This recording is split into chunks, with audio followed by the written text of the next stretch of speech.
Hello students, last topic हमने किया था माइक्रोस्पोरोजेनेसिस, मतलब माइक्रोस्पोर की फॉर्मेशन। माइक्रोस्पोर मतलब पोलन ग्रेन की फॉर्मेशन। आगे हम बात करते हैं कि फॉर्मेशन होने के बाद आगे क्या प्रोसेस होता है। हमें पता है, ये बहुत कॉमन से, जिसके बारे में थोड़ा सा डिटेल भी करेंगे, कि जो पोलन ग्रेन्स है उनको ट्रैवल करना होता है, मतलब उनको स्टैमेन से जाके फीमेल रिप्रोडक्टिव यूनिट पे जाना होता है, जिसको हम लोग क्या नाम देते हैं, पॉलिनेशन का।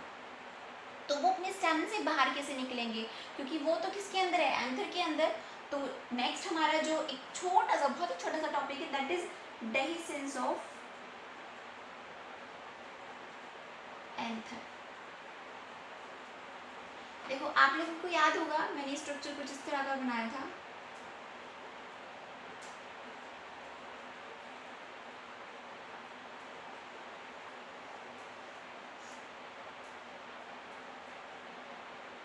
ओके, तो ये वाला जो पॉइंट होता है ना, ये वाला पॉइंट, इस पॉइंट को हम लोग नाम देते हैं स्टोमियम का। स्टोमियम का। और यहाँ से ये जो निकलना होता है, जो पोलन ग्रेन्स, जो यहाँ पर हमने पोलन सेक्स बनाए थे, जिनके अंदर पोलन ग्रेन्स की फॉर्मेशन होती है, मतलब माइक्रोस्पोरोजेनेसिस होती है, यहाँ पर पोलन ग्रेन्स बन जाते हैं। तो जो उनका निकलना होता है बनने के बाद, तो एंथर जब यहाँ से क्या होता है, श्रिवल ऑफ करता है। श्रिवल ऑफ मतलब थोड़ा सा झड़ जाता, मतलब कॉन्ट्रैक्ट कर जाता है, श्रिंक हो जाता है। यहाँ से ये जो है ना, ये पहले यहाँ पर क्या होती है, कवर्ड होती है फुल्ली। बाद में जब ये क्या होती है, इनके अंदर वाटर कंटेंट जो होता है वो क्या हो जाता है, कम हो जाता है। अब वाटर कंटेंट जब सिकुड़ती, कोई चीज़ जब सूखती है तो सिकुड़ती है, कॉन्ट्रैक्ट होती है, सेम चीज़ ही होती है, जिसकी वजह से कॉन्ट्रैक्ट होने की वजह से ये जो बॉल है स्टोमियम, वो क्या हो जाती है, श्रिवल ऑफ कर जाती है। और यहाँ से इसी को क्या बोलते हैं, डाइसेंस ऑफ एंथर, और जो पोलन ग्रेन्स है वो यहाँ से बाहर निकल जाते हैं। उससे पहले जो आप लोगों को याद है, मैंने बताया था कि पेरेन्काइमेटस टिश्यू होता है जो इनको कनेक्ट करके रखता है, वो यहाँ से खत्म हो जाता है, डिजनरेट कर जाता है। तो अब इनके बीच में कोई दीवार नहीं है, ये पोलन ग्रेन्स हैं, these are the pollen grains.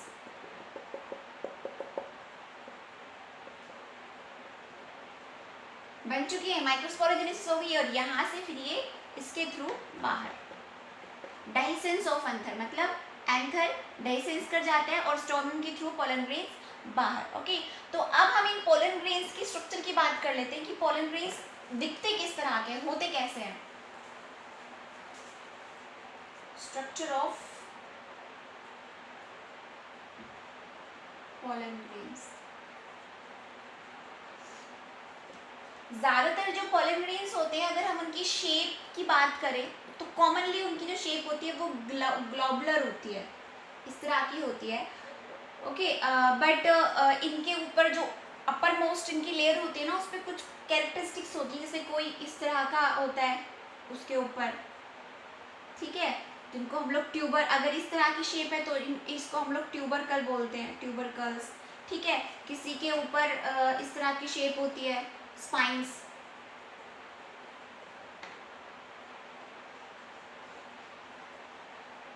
ये स्पाइंस होते हैं, ठीक है, पॉइंटेड सी स्ट्रक्चर होती है। किसी के ऊपर इस तरह की होती है, यू रेटिकुलेशंस, दीज रेटिकुलेशंस। और किसी किसी के ऊपर स्मूथ होता ही नहीं है, स्मूथ सरफेस होता है। मतलब ये क्या, इन स्ट्रक्चर्स को देख के, मतलब आउटर मोस्ट स्ट्रक्चर को देख के जो एक्सपर्ट्स होते हैं वो ये बता सकते हैं कि ये पोलन ग्रेन कौन सी फैमिली या कौन सी जीनस या कौन सी स्पीसीज का है।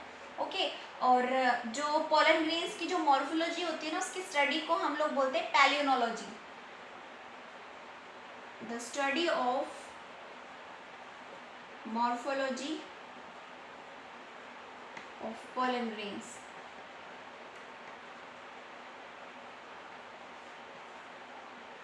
पैलियोनोलॉजी मतलब कि पोलन ग्रेन्स हमारी क्लासिफिकेशन करवाने में हेल्प करते हैं काफ़ी हद तक। ओके, तो अब हम बात कर लेते हैं इसकी स्ट्रक्चर की।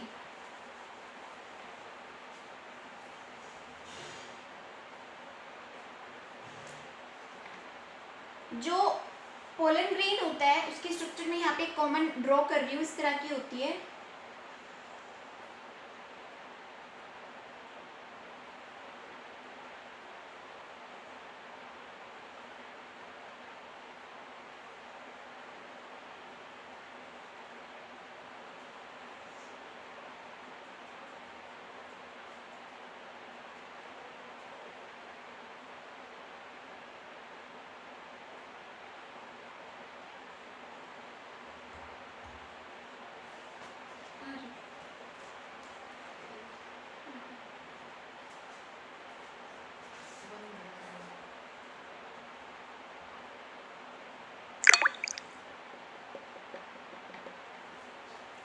जो पोलन ग्रेन होती है उसकी जो जो कवरिंग होती है ना, कवरिंग को हम लोग नाम क्या देते हैं, sporoderm. The covering of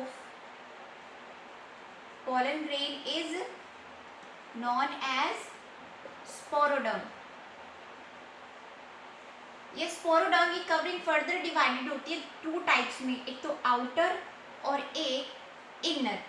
outer को जो नाम होता है that is exine, ex outside, और intine in inner, inside. Okay, तो यानी कि ये जो हमें ये दिख रही है ना, ये है हमारी सबसे अपर मोस्ट एक्साइन, जिसके ऊपर वो स्कल्पचर्स होते हैं, ठीक है, कैरेक्टरिस्टिक फीचर। ये जो अंदर वाली है दैट इज इंटाइन। ठीक है भाई, अगर हम लोग इंटाइन की बात करें तो intine is made up of pectocellulosic, मतलब इसकी जो स्ट्रक्चर होती है वो पैक्टोसेलुलोजिक होती है, जबकि जो एक्साइन है वो एक रेजिस्टेंस फैटी सब्सटेंस से बनता है, फैटी सब्सटेंस से। देखो ये पैक्टोसेलुलोजिक मतलब हमें पता है सेलुलोज क्या होता है, कार्बोहाइड्रेट, और ये फैटी सब्सटेंस की बनी हुई है, ठीक है, मतलब लिपिड की बनी हुई है। पैक्टोसेलुलोजिक फैटी सब्सटेंस, वो भी हाईली रेजिस्टेंस, वो भी किसकी हाईली रेजिस्टेंट। ये और इसका नाम क्या होता है, ये जो फैटी सब्सटेंस है, मैं आपके कंपटीशन के पॉइंट ऑफ व्यू से बता रही हूँ, स्पोरोपोलेनिन नाम होता है इस एंजाइम जिससे बनता है ना हाईली रेजिस्टेंस फैटी सब्सटेंस, जिसका नाम क्या है, उसका नाम है स्पोरोपोलेनिन। स्पोरोपोलेनिन ये इतना ज्यादा रेजिस्टेंस होता है कि इसके ऊपर ना तो किसी एंजाइम का इफेक्ट होता है, मतलब किसी एंजाइम से भी डिग्रेड नहीं हो सकता, ना किसी एसिड से, स्ट्रॉन्ग एसिड से, ना किसी एल्कली से, स्ट्रॉन्ग एल्कली से, ना ही हाई टेम्परेचर से। इसका मतलब कि ये सदियों तक हम लोग इसको प्रिजर्व कर सकते हैं, ये हमारे पास एज अ फॉसिल प्रेजेंट है, क्योंकि इसके ऊपर इन सब चीज़ों का इफेक्ट ही नहीं है, तो हमें एज इट इज मिल गई है, और हम लोग इनको आगे तक के लिए भी प्रिजर्व कर सकते हैं। मतलब बहुत सारी ऐसी प्लांट्स की वैरायटीज जो हमें लगता है कि भाई ख़त्म होने वाली है, एंडेंजर्ड है, या फिर आगे जाके एक्सटिंक्ट हो सकती है, तो हम उनके पोलन ग्रेन को प्रिजर्व करके रख सकते हैं, या फिर हम लोग अपनी जो हॉर्टिकल्चर है उसमें हम लोग यूज़ करने के लिए उनको प्रिजर्व कर सकते हैं, ठीक है, क्योंकि इनका पोलन ग्रेन क्या होता है, स्पोरोपोलेनिन की वजह से जो एक्साइन है वो काफ़ी हाईली रेजिस्टेंस होते हैं। इनफैक्ट इनका जो अंदर का जो ये वाला जो चीज़ होती है, इसके अंदर साइटोप्लाज्म के अंदर भी रेजिस्टेंस मटेरियल होता है, किसका, ये हमारा अनसैचुरेटेड ऑयल होते हैं, स्टार्च और अनसैचुरेटेड ऑयल, जिनकी वजह से इनका जो क्रोमोसोम है वो डिग्रेड नहीं होता है किसी भी एंजाइम से इजीली, ठीक है। तो बहुत हद तक हम इसको प्रिजर्व कर सकते हैं बहुत सारी वैरायटीज़ को। मतलब इसका जो साइटोप्लाज्म है, साइटोप्लाज्म वो भी किससे बना है, वो भी रेजिस्टेंस पावर है उसके अंदर भी, क्योंकि cytoplasm is rich in starch and unsaturated oils. ये अनसैचुरेटेड ऑयल्स के बारे में मुझे बताने की जरूरत नहीं है, काफ़ी अगर आप लोग एड वगैरह भी देखते होंगे तो उसमें बहुत सुना होगा, इसमें है unsaturated oil, PUFA MUFA, unsaturated oil, जो हमारे लिए हेल्थ के लिए अच्छे होते हैं, ठीक है। तो यहाँ पर मैं स्ट्रक्चर में बता रही हूँ, इंटाइन हो गया, एक्साइन हो गया। अच्छा,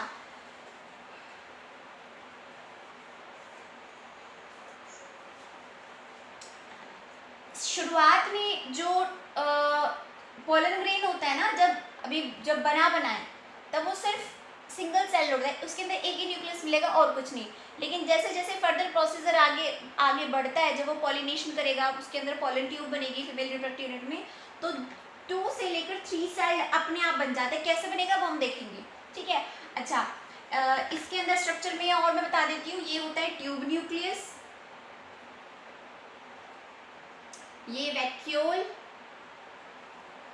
ओके, और ये साइटोप्लाज्म हो गया, और ये इसकी ट्यूब सेल हो गई जिसके अंदर ये ट्यूब न्यूक्लियस, और ये इसकी जनरेटिव सेल। अभी मैंने जो बताया ना कि जब वो प्रोसेस आगे बढ़ता है तो ये 2 से लेकर 3 सेल तक हो जाता है, तो जनरेटिव नाम से पता चल रहा है कि ये ही जनरेट करेगी, ये वाली चीज़ ही नाम से पता चल रहा है ना, ठीक है। अच्छा, इसके अलावा जो पोलन ग्रेन्स जिनको इंसेक्ट्स पॉलिनेट करते हैं, हम जानते हैं ना कि भाई एंटोमोफिलस जो फ्लावर्स होते हैं मतलब वो पोलन ग्रेन जिनको इंसेक्ट लेके जाते हैं, उनके ऊपर एक एक अलग तरह की पोलन किट नाम देते हैं उसको।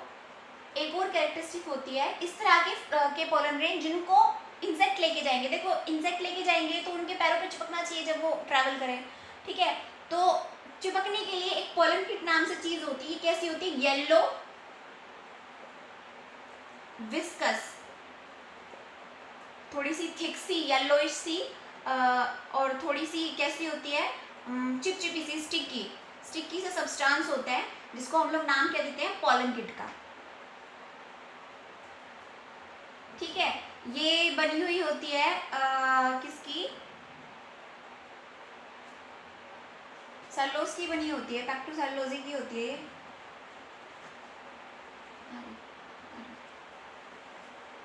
ठीक है, पोलन किट हमारी किसकी बनी होती है? येलो विस्कस स्टिकी जिस बनी होती है पोलन किट। और नेक्स्ट हम लोग बात करेंगे viability of pollen grains. Viability of pollen grains क्या होती है?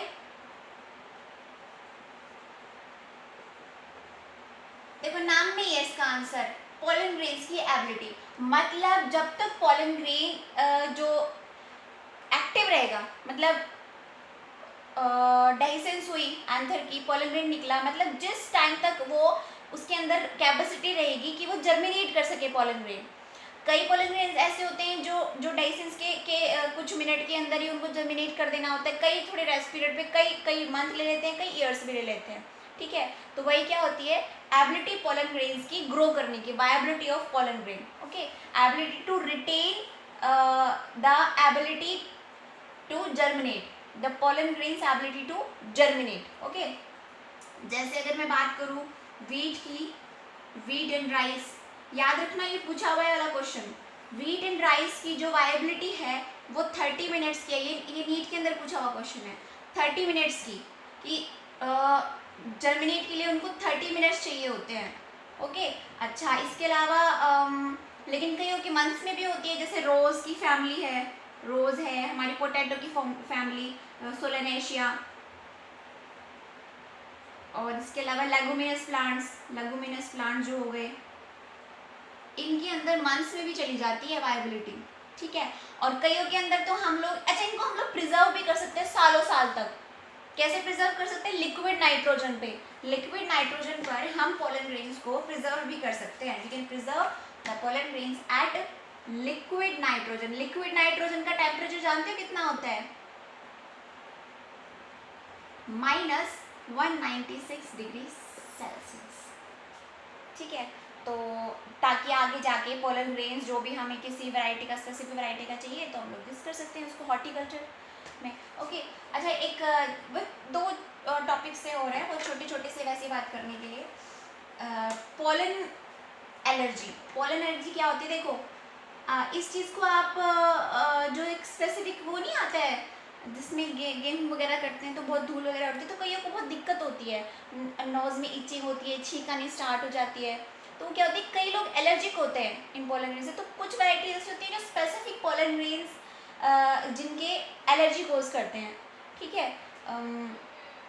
क्योंकि वो एयर के साथ साथ रेस्पिरेटरी ट्रैक्ट में भी एंटर कर जाते हैं, तो उनसे दिक्कत हो जाती है, वो नोज में इचिंग वाला सिस्टम हो जाता है, ठीक है।